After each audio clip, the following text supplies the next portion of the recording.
छन छन जब ए रानी तो हर पायल करेला। Singing boy Prakash Raj. छन छन जब ए रानी तो हर पायल करेला। चले लू तू चाल को जब दिल घायल करेला। चले लू तू चाल को जब दिल घायल करेला।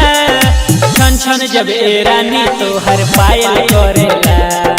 छन छन जब ए रानी तो हर पायल करेला। रतिया में भी नींद न हमके आयल करेला। रतिया में भी नींद न हमके आयल करेला। छन छन जब ए रानी तो हर पायल करेला। छन छन जब ए रानी तो हर पायल करेला। डीजे मनीष रक्सौल। छन छन जब ए रानी तो हर पायल करेला। पायल करेला।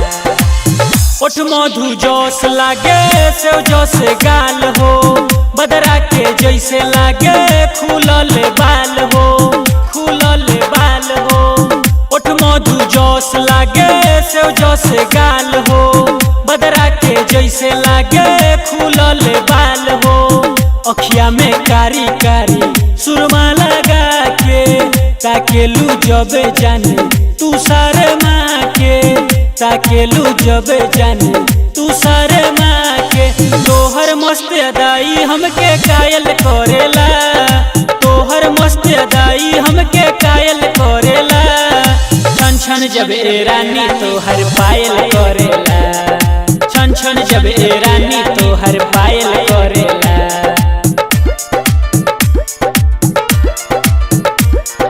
छन छन जब ए रानी तो हर पायल करेला। पायल करेला। तोहरे पसूट करे कोनो ड्रेस हो।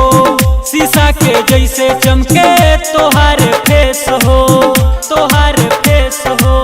तोहरे पसूट करे कोनो ड्रेस हो। शीशा के जैसे चमके तोहार फेस हो। कोयल से मीठा तोहर लागेला बोली। लागे कि दिल पचा लादी ही गोली।